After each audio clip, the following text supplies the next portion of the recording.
Earlier this morning, the president of Ukraine addressed American lawmakers, asking Congress for more support. This as his country tries to fight off a Russian invasion. So what will it take to stop the attacks, and how will this continue to affect other countries? Joining us now with more insight is European history analyst Dr. Carl Ackerman. Dr. Ackerman, thank you so much for joining us once again. Good morning, and thank you.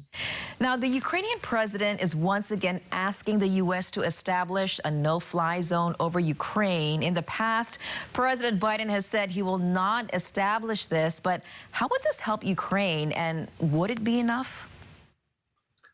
Well, it's a very complicated question because a lot of the shelling is not occurring from the air, but from our artillery. So that's number one. Number two, I think that President Biden has, in the past, always believed that he did not want Americans fighting against Russians, and this is his take. And he is most people who have been talking have compared the situation to stopping Hitler in World War II. But I would also add that it's especially because it was in the Balkans. That World War I is a good example here. That President Joe Biden is being very cautious about establishing a no-fly zone because he does not want to accelerate, as they did during World War I, producing a world war, and he wants to avoid that at all costs. What do you think is the most pressing issue in Ukraine right now? Well, besides getting, military aid, I think that for me, and this is when we talked about a week ago or so, I am very concerned about the nuclear reactors and how they are being maintained.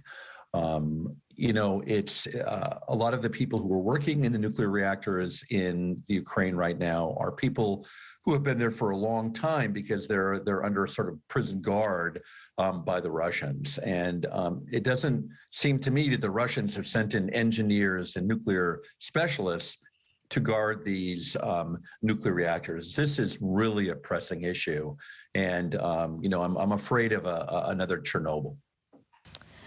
Well, how will this invasion continue to affect other countries, including the U.S.? Well, what's interesting is that, the sanctions that President Biden and NATO have put on Vladimir Putin are really quite severe now. The Russian state is going into a severe debt, and so we will see what will happen. But as most international specialists have suggested, it would take one word from the Chinese president to say, okay, time to stop, get out. But unfortunately, that's not happening. And of course, Vladimir Putin thought that the dismantling of the Soviet Union was the greatest horrible event of the 20th century. And of course, with that mindset, it's hard to get him to compromise. Americans are concerned about rising prices and maybe a supply shortage. Do you see this conflict affecting our economy even further? I do. I think that there's going to be some issues. The stock market has gone up and down, luckily, and most recently it's been up, so that's wonderful. But I think that the inflationary aspects to this about shortages and a lack of international oil and things like this will affect the American economy, but not to the extent that I think that it might affect European countries. So I think the damage has been limited. But if this war continues for a long period of time, which I hope it will not, the inflationary pressures will remain.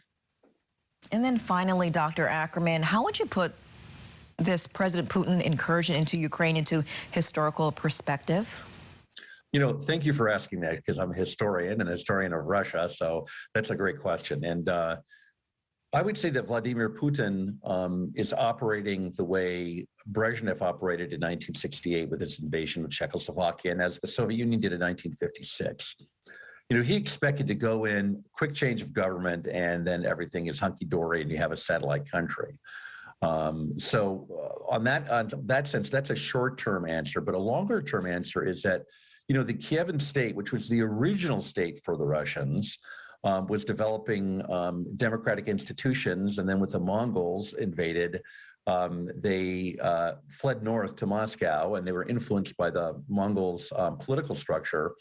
And so you really have a democratic country historically, fighting against a fairly horrible Russian incursion, which is really the product of one man. And so, this makes sense to Vladimir Putin because he's a Soviet type of man, and he's aggressive and he wants to restore the former Soviet Union. But to the Ukrainians, who are freedom-loving people, this is an important battle for freedom. And as President Zelensky said, we want every square in Ukraine to be called Freedom Square. And let me end with this. And I hope people repeat this in the United States and all across the world. We are all Ukrainians today, especially all of us who love freedom and democracy. Again, we are all Ukrainians. Well, Dr. Ackerman, you said that it makes sense to Vladimir Putin, but you know what? It doesn't make sense to the rest of us. We thank you so much for joining us, though, and we appreciate your insight as always. My pleasure. Thank you.